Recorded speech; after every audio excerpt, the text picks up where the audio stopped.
Alright, mga kababayan, mga kaibigan, mga katokis, mga kapots. Kamusta po kayong lahat? And once again, welcome back dito sa ating mumunting channel, Simply Tokis Vlog. At tayo po ay magbibigay lang ng maiksing komento, opinion at reaction sa mga mainit na usaping pang politika sa ating bansa. Pag-usapan natin dalawang bagay, mga kababayan, si former Senator Antonio Trillanes mukhang nadawit na naman ang pangalan niya, sinambit po sa isang press con at ngayon po binalikan niya po itong mga nagpakalat ng fake news na kung saan binanggit, sinambit yung pangalan niya. Incriminating po yon, kaya meron pong statement dyan si former Senator Antonio Trillanes. Okay, at ganun din po, yung abogado ni Digong, muang nilaglag pa siya, mga kababayan, no? At si Digong at yung abogado niya, silang dalawa nilaglag si Digong. No, kasi si Digong sa kayabangan, kahambugan, yung pagiging misogynist niya po, mga kababayan, palaging siya ang bida, yung bravado na natunay na lalaki si Digong. Feeling niya kasi hindi siya mag-glorify kung hindi siya magyayabang. May alam niyo, misogynist, no? Na talagang lalaking lalaki, meron siyang bias at meron tong yung narcissistic disorder. O itong pamilyang Duterte na ito may narcissistic disorder at mga may psychopath, may mga mental problem. Lahat na lang yata, no?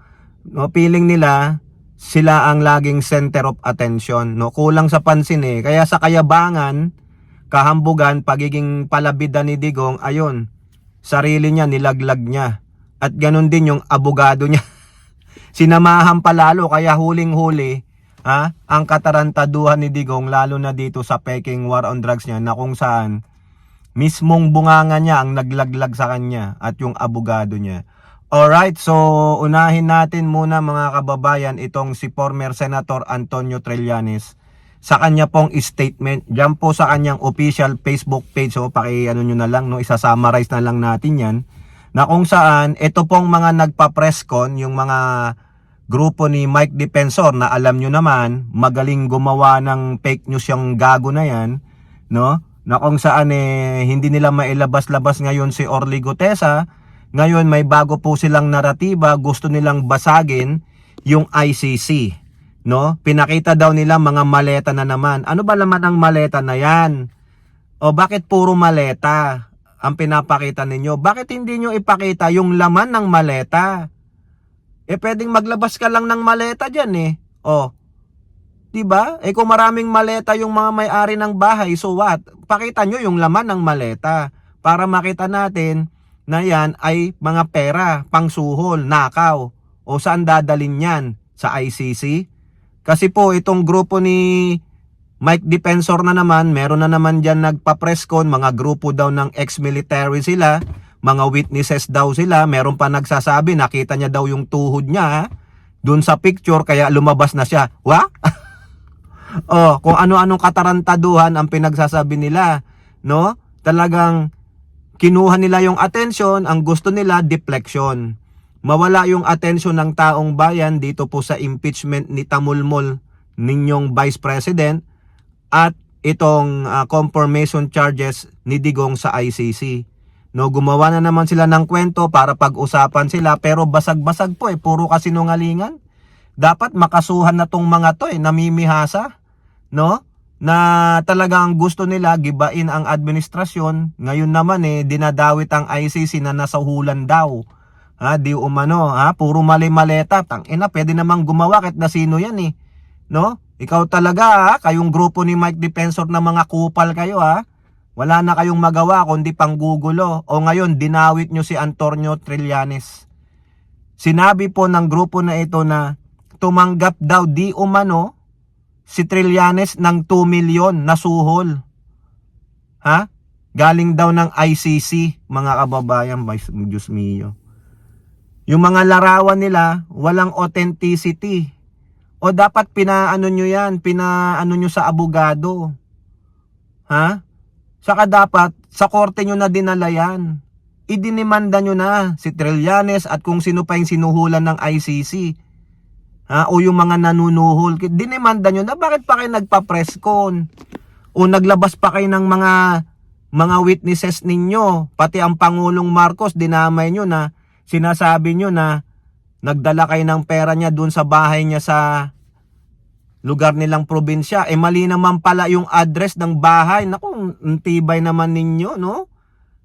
Grabe kayo, gagawa na lang kayo ng fake news, hindi pa ka-believable. No? Hindi ba kayo titigil? Dapat may gawin ng administrasyon dyan, puro pami-make news mga kababayan eh. Kaya nagiging normal na eh. No, o ngayon, yari kayo kay Trillanes, kakasuhan kayo. No? Sabi niya, wala akong natatanggap na suhol, hindi totoo yan. Kasinungalingan yan, magpapile po siya ng cyber libel labang kay Jason sa kay Mike Defensor at doon pa sa mga ex-marines. Yari kayo. Patunayan nyo na tumanggap ng 2 million si Trillanes. Binanggit ninyo eh. Wala yung sorry Trillanes Do not accept the apology of these idiots. Ditong mga addicts na ito. Ano po yung addicts? Asong, mga aso ng Duterte idiot cartoon supporter. Oo. Mga magots kayo magots. Alam mo yung magots? Anay. Anay na, addicts pa. Asong Duterte. Aso ng Duterte. No? Mga idiot cartoon supporter. Yan po yung addicts na yan. Mga magots nakakaasar. O sige, yari kayo kay Trillanes. Dapat former Senator Trillanes, hindi mo tanggapin ang apology ng mga yan. Yang mga ex-marines na yan, kasuhan mo. Panagutin mo at kung tumatanggap ng pensyon, dapat matanggalan ng mga pensyon ng mga yan. No, nakakahiyang mga ex-marines, nakakahiyang mga nagsuot ng dating uniforme, kumakampi sa mali mga kababayan. Nakita nyo ang katarantaduhan ninyo? O ngayon, hindi kayo titigilan ni Trillanes, sinimulan nyo dinamay nyo o kaya yari kayo. Mabuti naman. Tindigan mo yan, Senator Trillanes, at tindigan mo kasi ang gobyerno walang gagawin dyan No? Kaya namimihasa po nagiging normal na lang ang pagpapalaganap, pagpapakalat ng disinformation, fake news nitong mga kampo ng mga kakampi ng Duterte. Lalong-lalo na tong si Mike Defensor. Pakita nyo yung laman ng maleta, hindi lang yung maleta. Pambihira naman, no? Yun yung pruweba ninyo. Maleta, witness ninyo na nagkandabuhol-buhol na ang mga istorya. O, di ba? Another Orly Gutesa na naman kayo. Another 2 witness na nagturo daw na si Scarlett Diskaya. Kung ano na lang mga naratiba ninyo Dapat talaga panagutin na kayo Ayaw nyo tumigil no? Alright? O ngayon, punta naman tayo dito kay Digong saka dun sa lawyer niya. Kaya po si Digong ganyan, no? Dahil feeling niya hindi po siya napapanagot yung pattern of impunity niya kasi naging hari po siya sa Davao City. No? Akala niya hindi siya masusukbit ng haba ng kamay ng batas. O ngayon sa kayabangan mo, sinabi mo sasampalin, tatadyakan, sisipain ng ICC, pinagmumura mo, o ngayon nandiyan ka na, nag-iiyak ka. Sa mismong bunganga mo, ikaw ang naglaglag sa sarili mo. Yung mga pronouncement mo. O sabi mo, udyukan ninyo. Sa mga kapulisan dyan, udyukan ninyo. Kung manlaban, barilin nyo na lang para wala na akong problema. O, yung mga incriminating na pananalita mo, yan ang ginamit sa'yo. Ngayon, ang sabi ng mga kakampi niya, joke lang daw yun. Mga ulol. Hindi joke ang sabihing patayin. Hindi joke sabihin na udyukan mo. Hindi joke na may na mga matay ng mga inosente. Mga gago itong dumedepensa kay Digong Hindi nyo daw kilala si Digong. Hindi po. Walang joke doon sa mga sinasabi ni Digong. Feeling niya kasi macho siya. Feeling niya invisible siya sa kamay ng batas. Hindi po. O ayan, mag-iiyak kayo ngayon. At lalo na pinatunayan ng kanyang lawyer na si Kaufman. Yung sinasabi daw na ganun pananalita ni Digong ay mga parang hyperbole lang, metaphor, pagjo-joke lang. Yung sinabi niyang pagbabanta, pagpatay ay para takutin, matakot ang mga Pilipino sa kanya. O nilaglag mo lang si Digong na talagang ano siya, anarchy, dictator. O di ba? Ganyan po sa anarchy na presidente na leader anarchist, diktador. O biruin mo, sinabi mo yung Kopman without thinking about it na iyan ay gagamitin laban sa inyo. Kayo na rin ang naglalaglag kay Digong. Sasabihin mo na, kaya ganyan niya, sinabi niya patay, ganito, ganyan.